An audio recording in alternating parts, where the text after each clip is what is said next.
Marathon had its second open test, dubbed a server slam. Now, was it successful?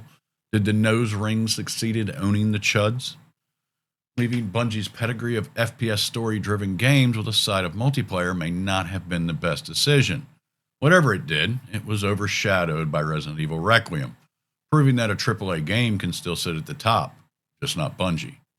Now let's break it down.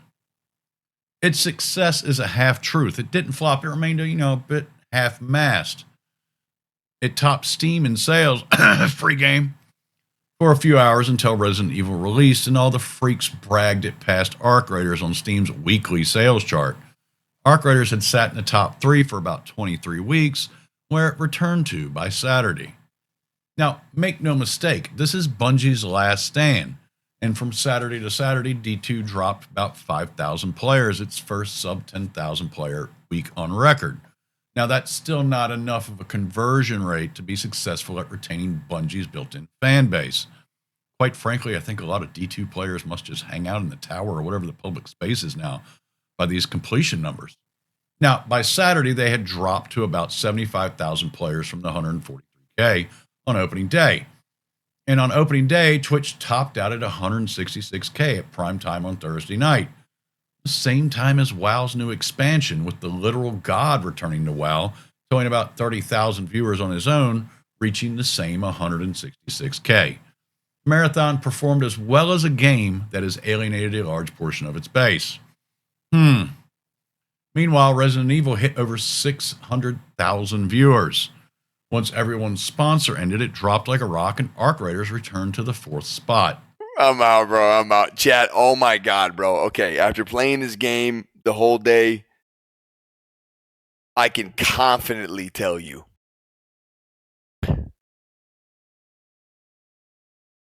Don't do it. Now, you had creators complaining that there was barely any PvP, a horrible UI, and a bad overheat mechanic that they never addressed from the last beta. This game is ass! Whoa. This game's ass.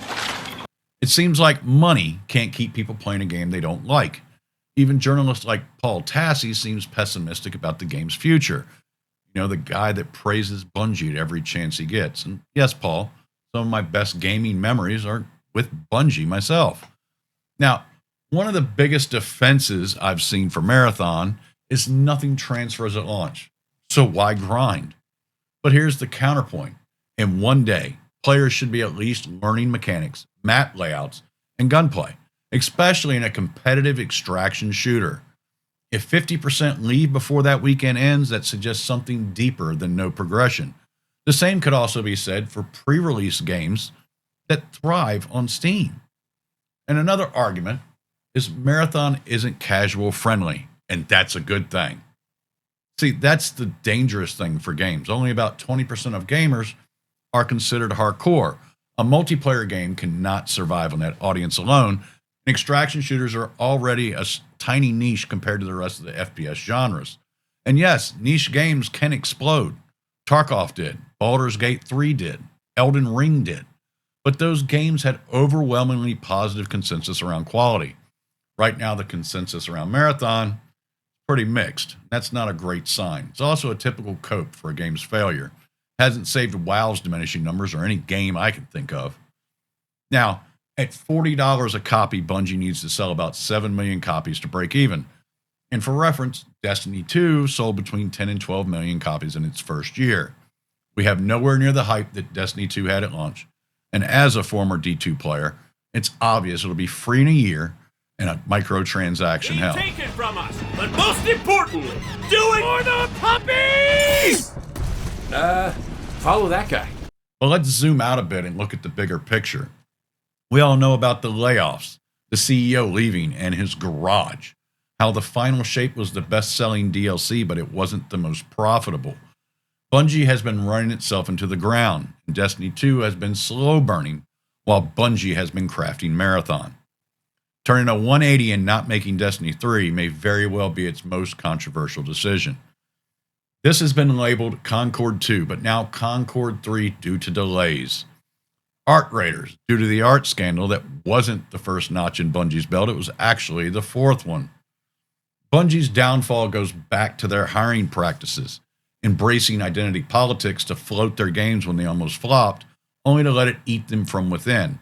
The company is completely submerged in toxic positivity like the rest of the Concordian universe. And Marathon. Well, Marathon is Bungie taking off the mask, slipping out of the cocoon to reveal the blue-haired, nose-ringed, obese Nevron to the world. At least from the art style. It's kind of an odd choice.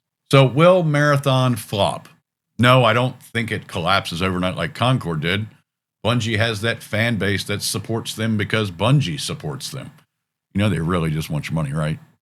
Extraction shooters are extremely niche, and Marathon isn't clearly outperforming the genre leaders. It certainly won't perform like a D2, or if they had put Marathon in a tried and true Bungie vehicle, like a Halo or a Destiny, the ceiling would have been much higher.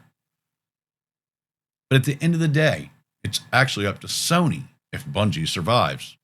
You have to remember Xbox turned down purchasing them, which looks like it could be the best decision that Microsoft has made in years. And Sony has also stated they would just consume Bungie and just keep the IPs if they were to fail. And with Sony's Horizon Hunters looking to be a complete flop and the closure of BP slamming the door on a Bloodborne remaster, it seems Sony is losing its grip on what gamers want, period, like much of the AAA gaming space. Now, Marathon is a symptom of the disease-riddling AAA games, stuck in toxic positivity and echo chambers with identity politics journalists egging them on. If you look at games like Highguard and Concord, these are prime examples. What idiot actually thought people wanted that? Marathon is not a core Bungie fan game, missing the mark for the built-in audience, much like Hollywood ignoring the fans in search for new ones. I fear until they pull their heads out of their asses, we will continue to get slop until China and Saudi Arabia buys up all the AAA studios. Now let me know what you think below, and don't forget to like and subscribe. It really helps a small channel. Follow me on X for more hot takes on whatever crosses my feed. Loopy out.